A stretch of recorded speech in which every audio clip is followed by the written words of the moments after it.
കാലാവസ്ഥാ പ്രവചനം മുതൽ അതിർത്തിയിലെ സൈനിക നീക്കങ്ങൾ വരെ നമ്മുടെ ദൈനംദിന ജീവിതവും ദേശീയ സുരക്ഷയും ഇന്ന് ബഹിരാകാശത്ത് കറങ്ങുന്ന ഉപഗ്രഹങ്ങളുമായി അഭേദ്യമായി ബന്ധപ്പെട്ടിരിക്കുന്നു. 100-ലധികം ഉപഗ്രഹങ്ങളുള്ള ഇന്ത്യ ലോകത്തിലെ മുൻനിര ബഹിരാകാശ ശക്തിയായി വളർന്നു കഴിഞ്ഞു. എന്നാൽ ഈ നിർണായക ആസ്തികൾക്ക് നേരെ ശത്രുക്കളുടെ കണ്ണ് പതിഞ്ഞിരിക്കുന്നു എന്നതാണ് പുതിയ ലോകക്രമത്തിലെ യാഥാർത്ഥ്യം. ഇനി കരയിലും കടലിലും മാത്രമല്ല, ബഹിരാകാശത്തും ഒരു യുദ്ധമുഖം തുറക്കപ്പെടാനുള്ള സാധ്യതകൾ ഏറി വരുന്നു. അതുകൊണ്ട് തന്നെ ഇന്ത്യയുടെ കോടിക്കണക്കിന് രൂപയുടെ ബഹിരാകാശ സ്വത്തുക്കൾക്ക് സുരക്ഷ നൽകാൻ ISRO ഒരുങ്ങുകയാണ്. 27,000 കോടി രൂപയുടെ ബൃഹത് പദ്ധതിയിലൂടെ 52 അംഗരക്ഷക ഉപഗ്രഹങ്ങളെ, അതായത് ബോഡി ഗാർഡ് സാറ്റലൈറ്റ്സ്, ബഹിരാകാശത്തേക്ക് അയച്ചുകൊണ്ട് ഇന്ത്യ ബഹിരാകാശ സുരക്ഷയിൽ ലോകത്തിന് തന്നെ മാതൃകയാകാൻ ശ്രമിക്കുകയാണ്.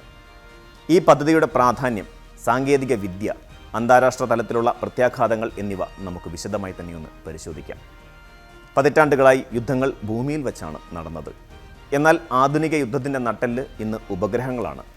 ഒരു രാജ്യത്തിൻ്റെ ഉപഗ്രഹ വ്യൂഹം തകർത്താൽ സൈനിക ആശയവിനിമയം, മിസൈൽ മാർഗനിർദ്ദേശം, രഹസ്യാന്വേഷണം, സാമ്പത്തിക ഇടപാടുകൾ എന്നിവയെല്ലാം നിമിഷ നേരം കൊണ്ട് നിശ്ചലമാകും. 20-ാം നൂറ്റാണ്ടിൻ്റെ അവസാനത്തോടെ ബഹിരാകാശം ഒരു പുതിയ യുദ്ധക്കളമായി മാറിയിരിക്കുന്നു. കഴിഞ്ഞ ഏതാനും വർഷങ്ങൾക്കുള്ളിൽ ബഹിരാകാശ രംഗത്ത് ചൈന കൈവരിച്ച മുന്നേറ്റം ആശങ്കയുണ്ടാക്കുന്നതാണ്. അവർ വികസിപ്പിച്ചെടുത്ത കില്ലർ സാറ്റലൈറ്റുകൾ എന്നറിയപ്പെടുന്ന സാങ്കേതിക വിദ്യ ഇന്ത്യക്കൊരു വലിയ ഭീഷണിയാണ് ഉയർത്തുന്നത്.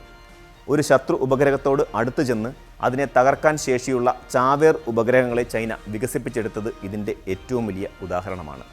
ഇതിനെ കോ ഓർബിറ്റൽ വെപ്പൺസ് എന്നും വിളിക്കാറുണ്ട്. നേരത്തെ ഒരു ഇന്ത്യൻ ഉപഗ്രഹത്തിന് നേരെ ക്രമീകരിച്ച ഒരു അട്ടിമറി ശ്രമം തലനാരിഴയ്ക്ക് ഒഴിവായതായി റിപ്പോർട്ടുകളുണ്ടായിരുന്നു. ഇതൊരു യാദൃശ്ചികമായ ബഹിരാകാശ അവശിഷ്ടം ആയിരുന്നോ അതോ മനഃപൂർവ്വമുള്ള ആക്രമണ ശ്രമമായിരുന്നോ എന്ന കാര്യത്തിൽ വ്യക്തതയില്ലെങ്കിലും ഈ സംഭവം ഇന്ത്യയുടെ ബഹിരാകാശ ആസ്തികളുടെ സുരക്ഷയെക്കുറിച്ച് ഗൗരവമായി ചിന്തിക്കാൻ ISROയെ പ്രേരിപ്പിച്ചു.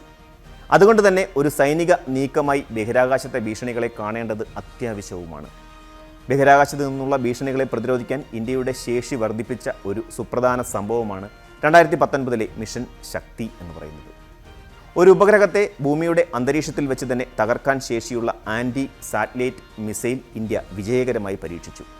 ഈ പരീക്ഷണം അമേരിക്ക, റഷ്യ, ചൈന എന്നീ രാജ്യങ്ങൾക്കൊപ്പം ബഹിരാകാശത്ത് ഒരു ഉപഗ്രഹത്തെ തകർക്കാൻ ശേഷിയുള്ള ലോകത്തിലെ 4ാമത്തെ രാജ്യമായി ഇന്ത്യയെ മാറ്റുകയും ചെയ്തു.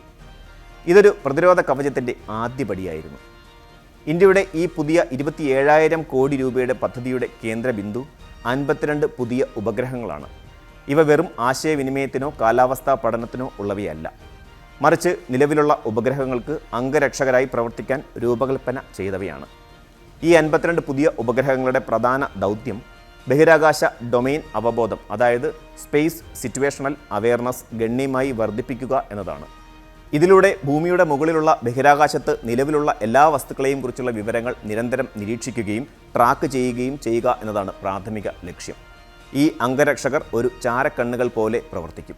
ഒരു VIPയെ സംരക്ഷിക്കുന്ന അംഗരക്ഷകരെ പോലെ ചൈനയുടെയോ മറ്റ് ശത്രു രാജ്യങ്ങളുടെയോ കില്ലർ സാറ്റലൈറ്റുകൾ ഇന്ത്യൻ ഉപഗ്രഹങ്ങളുടെ സമീപത്തേക്ക് വരുന്നുണ്ടോ എന്ന് ഇവർ 24 മണിക്കൂറും നിരീക്ഷിക്കും. അപകടം അടുക്കുമ്പോൾ തന്നെ മുന്നറിയിപ്പുകൾ നൽകും. കൂടാതെ ഈ ഉപഗ്രഹങ്ങൾക്ക് മാനേവറിംഗ് കഴിവുകളുണ്ട്. അതായത് ഒരു കൂട്ടിയിടി ഒഴിവാക്കേണ്ട സാഹചര്യം വന്നാൽ അല്ലെങ്കിൽ ഒരു പ്രത്യേക ഭീഷണിയെ തടയേണ്ടി വന്നാൽ തങ്ങളുടെ സഞ്ചാരപഥം വേഗത്തിൽ മാറ്റാൻ ഇവയ്ക്ക് കഴിയും. ഈ സുരക്ഷാ പദ്ധതിയുടെ ഭാഗമായി വികസിപ്പിക്കുന്ന ഉപഗ്രഹങ്ങൾ വിവിധ തലത്തിലുള്ള കഴിവുകളുള്ളവയായിരിക്കും. ഇതിലേറ്റവും പ്രധാനപ്പെട്ടവ ഇൻ്റർസെപ്റ്റർ സാറ്റലൈറ്റുകളാണ്. ഇവ ഭീഷണി ഉയർത്തുന്ന ശത്രു ഉപഗ്രഹങ്ങളെ നേരിട്ട് നശിപ്പിക്കാനോ പ്രവർത്തനരഹിതമാക്കാനോ കഴിവുള്ളവരായിരിക്കും.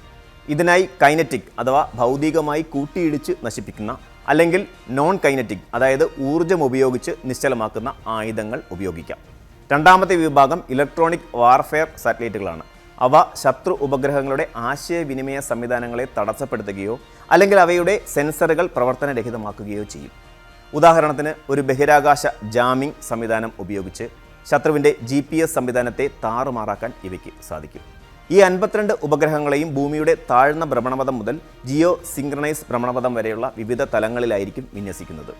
ഇതൊരു മൾട്ടി ലെയേർഡ് ഡിഫൻസ് സിസ്റ്റം എന്ന നിലയിൽ പ്രവർത്തിക്കുകയും സമഗ്രമായ സുരക്ഷ ഉറപ്പാക്കുകയും ചെയ്യും. 27,000 കോടി രൂപയുടെ ഈ ഭീമൻ നിക്ഷേപം ഇന്ത്യയുടെ വെറുമൊരു ബഹിരാകാശ പ്രതിരോധ ചെലവ് മാത്രമല്ല, മറിച്ചൊരു ദേശീയ ഇൻഷുറൻസ് പോളിസിയാണ്. ഇന്ത്യയുടെ ബഹിരാകാശ സമ്പദ് വ്യവസ്ഥ അതിവേഗം വളരുകയാണ്. ആശയവിനിമയം, നാവിഗേഷൻ, വിദൂര സംവേദനം എന്നിവയെല്ലാം ഈ ഉപഗ്രഹങ്ങളെ ആശ്രയിച്ചാണ് ഇരിക്കുന്നത്. ഒരു ഉപഗ്രഹം തകരുക എന്നാൽ കോടിക്കണക്കിന് രൂപയുടെ സാമ്പത്തിക നഷ്ടം ഉണ്ടാക്കുക എന്നതിലുപരി സാധാരണക്കാരുടെ ജീവിതത്തെയും അത് വലിയ രീതിയിൽ ബാധിക്കും. ഉദാഹരണത്തിന് നാവിഗേഷൻ തടസ്സപ്പെട്ടാൽ ചരക്ക് ഗതാഗതവും മത്സ്യബന്ധനവും അവതാളത്തിലാകും. ഈ 52 അംഗരക്ഷകർ ഈ നിർണായക സാമ്പത്തിക ഘടകങ്ങളെയാണ് സംരക്ഷിക്കുന്നത്. ഈ പദ്ധതിയിലൂടെ ഇന്ത്യ അന്താരാഷ്ട്ര സമൂഹത്തിന് ഒരു ശക്തമായ സന്ദേശമാണ് നൽകുന്നത്. ബഹിരാകാശത്ത് നിന്നുള്ള ഏത് ആക്രമണത്തെയും പ്രതിരോധിക്കാനും തിരിച്ചടിക്കാനും ഇന്ത്യ സജ്ജമാണ്. ഇത് പ്രാദേശിക ശക്തികൾക്ക്, പ്രത്യേകിച്ച് ചൈനയ്ക്ക് ഒരു ശക്തമായ പ്രതിരോധ സംവിധാനം ഇന്ത്യ ഒരുക്കുന്നു എന്ന് മനസ്സിലാക്കാൻ സഹായിക്കും. അതേസമയം ഇതൊരു പുതിയ ബഹിരാകാശ ആയുധ മത്സരത്തിന് തിരികൊളുത്താനും സാധ്യതയുണ്ട്. അതിനാൽ തന്നെ ഇന്ത്യയുടെ ഈ നീക്കത്തിന് ലോകരാജ്യങ്ങൾക്കിടയിൽ വലിയ നയതന്ത്രപരമായ ചർച്ചകൾക്ക് വഴിയൊരുക്കും. ബഹിരാകാശത്തിൻ്റെ സൈനികവൽക്കരണം എന്ന വിഷയത്തിൽ ഇന്ത്യയുടെ ഈ നീക്കം ഒരു നിർണായക സ്വാധീനം ചെലുത്തുകയും ചെയ്യും. കരയിലെയും കടലിലെയും സൈനിക ഏറ്റുമുട്ടലുകളേക്കാൾ കൂടുതൽ വിനാശകരമാകും ബഹിരാകാശ യുദ്ധം. ഒരു ഉപഗ്രഹം തകരുമ്പോൾ ഉണ്ടാകുന്ന അവശിഷ്ടങ്ങൾ വർഷങ്ങളോളം ബഹിരാകാശത്ത് കറങ്ങുകയും മറ്റ് ഉപഗ്രഹങ്ങൾക്ക് ഭീഷണിയാവുകയും ചെയ്യും. ഇതിനെയാണ് കെസ്ലർ സിൻഡ്രോം എന്ന് വിളിക്കുന്നത്. ഒരു ചെറിയ കൂട്ടിയിടി പോലും വലിയൊരു ശൃംഖല പ്രതികരണത്തിന് വഴിയൊരുക്കാനും ബഹിരാകാശം ഉപയോഗശൂന്യമാക്കാനും സാധ്യതയുണ്ട്. ഇന്ത്യയുടെ 52 അംഗരക്ഷക ഉപഗ്രഹങ്ങൾ അതിനാൽ തന്നെ ഒരു പ്രതിരോധ നടപടി എന്നതിലുപരി ബഹിരാകാശത്തിൻ്റെ സുസ്ഥിരത ഉറപ്പാക്കാനുള്ള ഒരു ശ്രമം കൂടിയാണ്. ആർക്കും ബഹിരാകാശത്ത് ആധിപത്യം സ്ഥാപിക്കാൻ കഴിയില്ലെന്നും എല്ലാവർക്കും ബഹിരാകാശ സൗകര്യങ്ങൾ ഉപയോഗിക്കാനുള്ള അവകാശങ്ങളുണ്ടെന്നും ഇന്ത്യ ഈ പദ്ധതിയിലൂടെ ലോകത്തോട് വിളിച്ചു പറയുകയാണ്. അതുകൊണ്ട് തന്നെ ഈ 27,000 കോടി രൂപയുടെ പദ്ധതി ഇന്ത്യയുടെ ശാസ്ത്ര പ്രതിരോധ ചരിത്രത്തിലെ ഒരു വഴിത്തിരിവാണ്. ഇത് വെറും സാങ്കേതിക മുന്നേറ്റം മാത്രമല്ല, നമ്മുടെ രാജ്യത്തിൻ്റെ ഭാവി സുരക്ഷ ഉറപ്പാക്കുന്ന ദീർഘവീക്ഷണത്തോടെയുള്ള ഒരു ചുവടുവയ്പ്പാണ്. പ്രതിരോധത്തിൽ വിട്ടുവീഴ്ചയില്ല, അതിനി ബഹിരാകാശത്തും.